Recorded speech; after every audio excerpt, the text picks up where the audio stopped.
안녕하세요. 정준환입니다. 반갑습니다. 오늘 여러분들과 얘기 나눌 내용은요.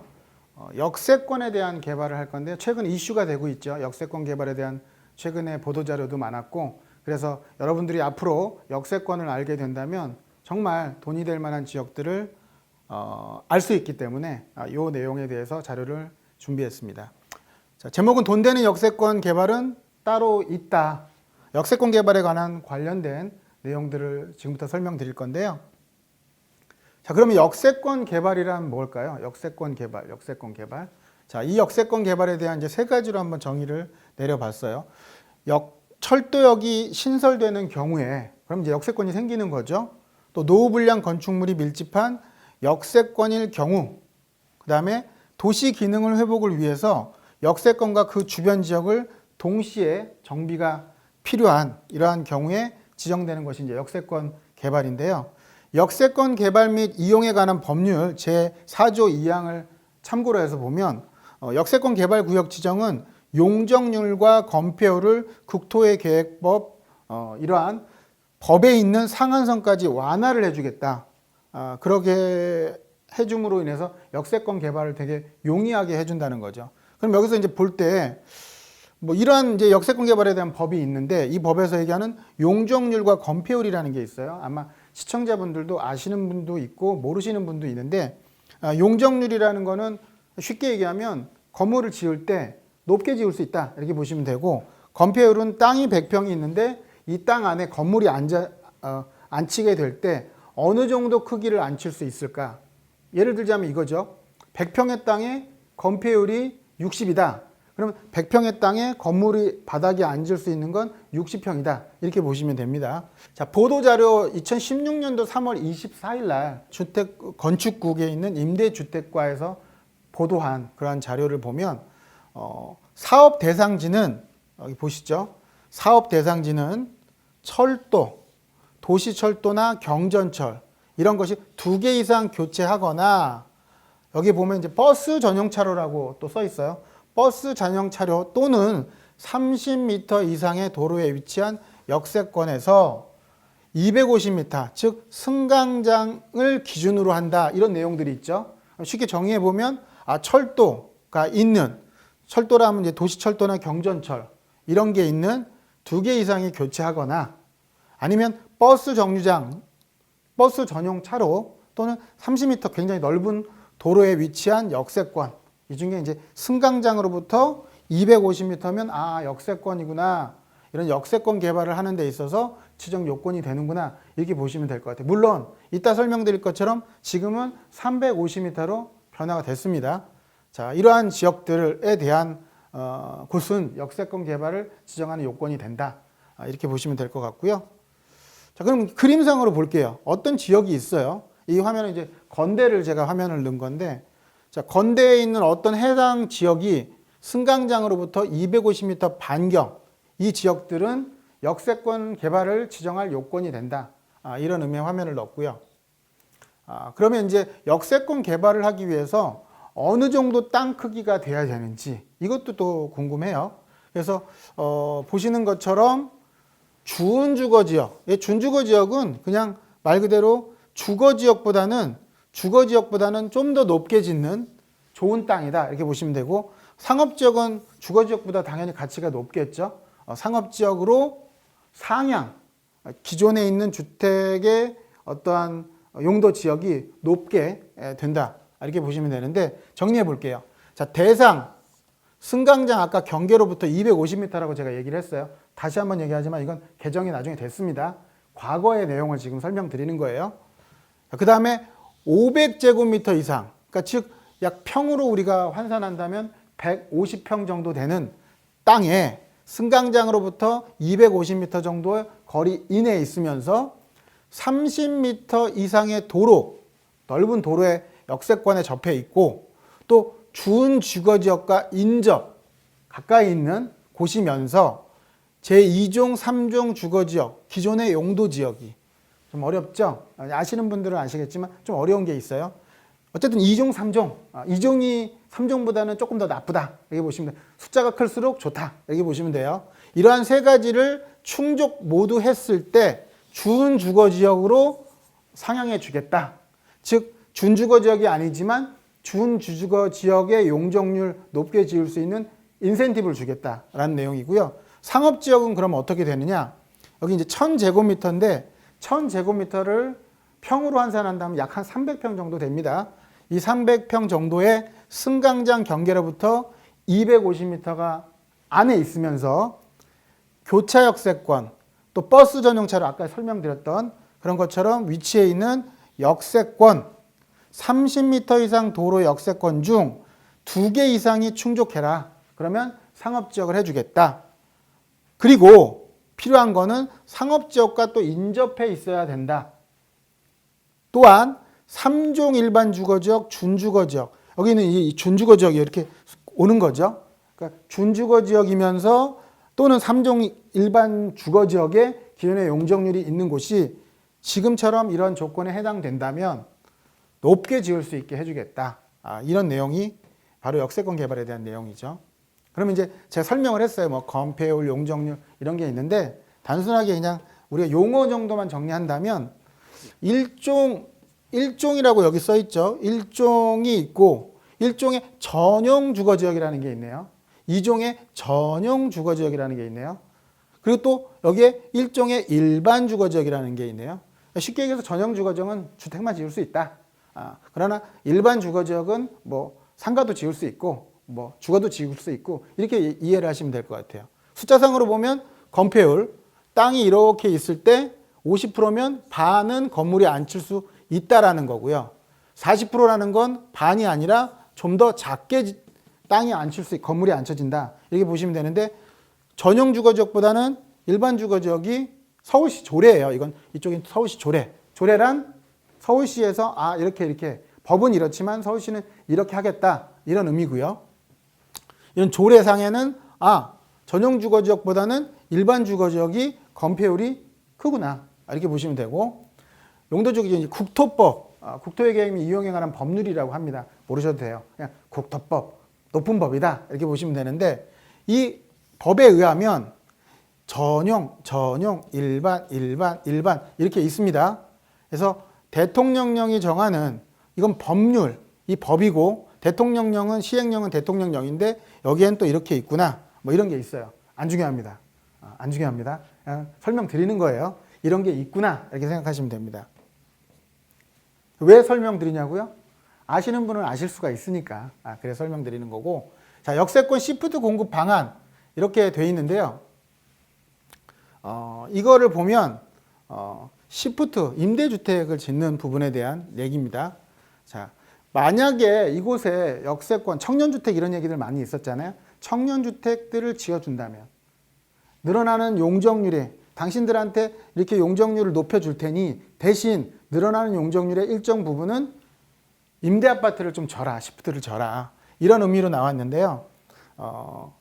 여기 보면 아까 이제 뭐 상업지역 이런 얘기를 했어요.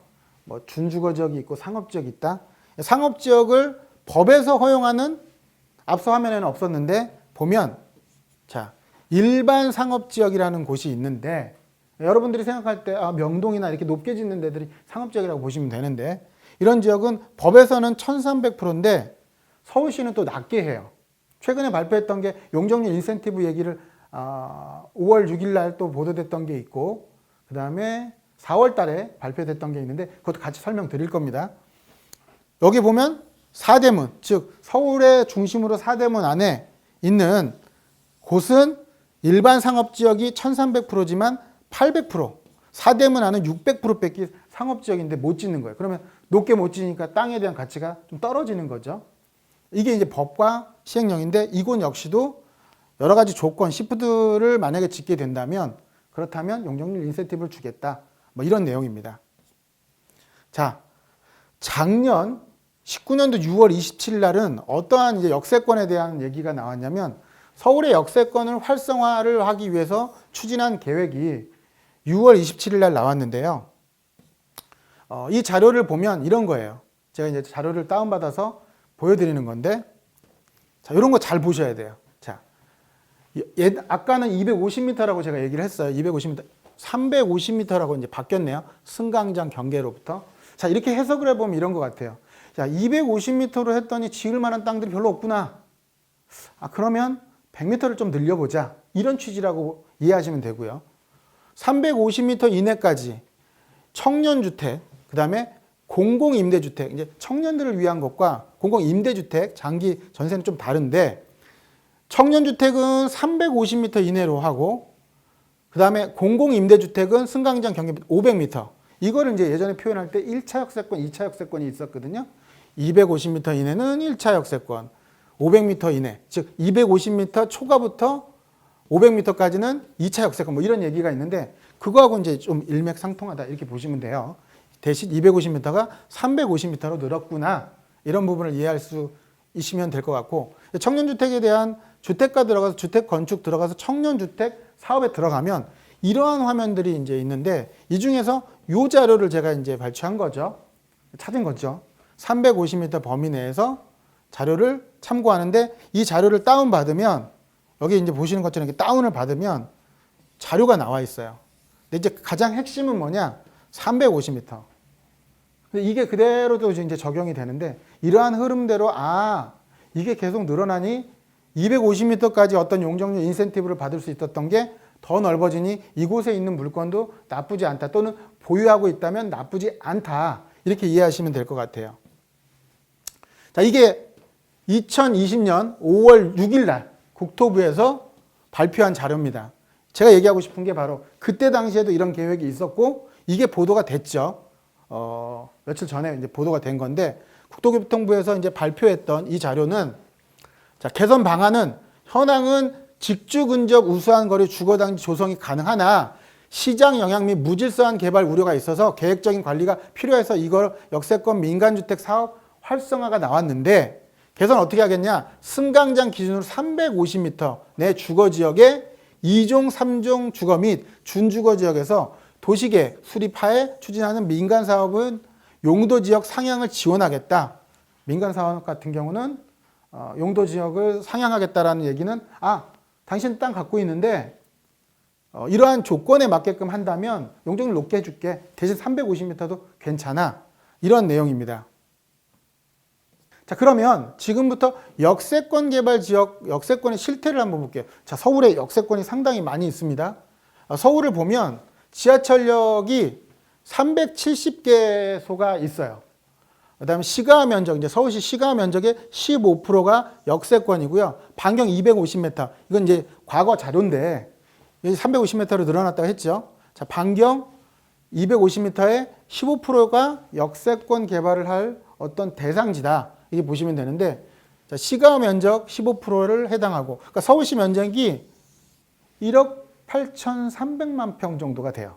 굉장히 넓은 땅이죠. 이 땅 중에 시가 면적이 1억 1,200만 평 정도 되고, 그 중에 역세권은 1,660만 평 정도가 되는 거죠. 그러니까 1,660만 평 정도가 역세권을 개발하는 데 있어서 대상지다. 물론 요건 또 있습니다. 그래서 보시면 이게 이제 서울시 자료인데 엄청나죠? 막 점점점점 찍혀 있습니다. 다 이게 여기예요, 역. 이쪽은 이제 은평구 쪽이죠, 은평구. 그래서 서울을 이렇게 5개 권역으로 나눴는데, 이렇게 역들이 상당히 많아요. 딱 보더라도 굉장히 많죠. 수도권 지하철이 약 한 430개 정도 되고요. 환승역이 한 70개 정도 되거든요. 아까 우리가 힌트를 얻어보면 2개의 역이 교차, 이런 얘기들이 아까 나왔죠. 그런 것들을 유추해 볼 때 이런 70개 정도의 환승역이 아무래도 좀 더 용적률 상향과 개발을 함에 있어서 압력을 많이 받겠죠. 역세권 개발의 실태를 보면 노후화, 그냥 이렇게 노후 건축물이 밀집해 있는 지역들, 과소 및 차량 통행 불가능한, 과소 토지는 뭐겠어요? 토지가 이제 굉장히 작은 것들. 그 다음에 토지가 이제 과소 토지이기 때문에 차가 지나다니기가 좀 어려운 이러한 곳들이 역세권 가까이에 노후하고 열악한 곳들이 상당히 많다. 그래서 여기에 인접한 수록 노후 건축물 비율이 높고 과소, 차량 통행 불가능한 필지가 많다. 그래서 분석을 이제 서울시에서 한 거예요. 그랬더니 뭐 20년 미만, 20년에서 40년 미만, 40년 이상. 이건 엄청 오래된 거죠. 40년 이상도 250m 역 반경과 1km 반경을 봤더니 약 한 250m 정도 되는데 25.8% 정도가 노후화가 돼 있더라. 이런 거를 갖다 이제 볼 수 있고, 역 근처가 노후화된 게 이제 좀 많다. 그 다음에 과소차량 통행 불가능한 게 250m에 한 17% 정도 되더라. 그리고 1km 정도는 15.8% 되더라. 여기서 이제 이해할 때 이런 건 있는 것 같아요. 아, 여기서 가까울수록 노후건축물 비율이 높구나. 오히려 숫자가 좀 떨어졌잖아요. 여기 가까운 곳과 먼 곳. 이런 것들을 이제 해석해 볼 수가 있어요. 용적률 등 개발 밀도 및 속도 해가지고, 그러면 용적률과 지가 현황을 한번 볼게요. 여기에서 가까운 친구가 아무래도 땅의 가격이 높겠죠. 자, 그럼 여기서부터 250m와 1km를 봤더니 대충 약 평균 용적률이 269%. 여기서 가까운 곳이 준주거 지역이라든가 상업 지역이 많으니까 용적률이 되게 높은데, 평균을 봤더니 약 269%, 그러니까 270% 정도의 용적률. 여기서 가까운데도 불구하고 필요한 용적률, 그러니까 써먹을 수 있는 용적률이 많이 못 써먹고 있다. 그래서 봤더니 평균 2,600만 원 정도 땅이 하는데, 여기서 1km 정도 되는 데는 땅에 대한 평당 가격이 한 1,000만 원 정도 되는 거예요. 그러니까 여기서 가까운 땅은 굉장히 비싸죠. 한 1,600만 원 정도 차이 나네요. 여기서 가까운 곳과 중간에 500m는 1,400 정도 하니까 당연히 여러분들도 알아보셨겠지만 여기서 가까운 땅은 당연히 비쌉니다.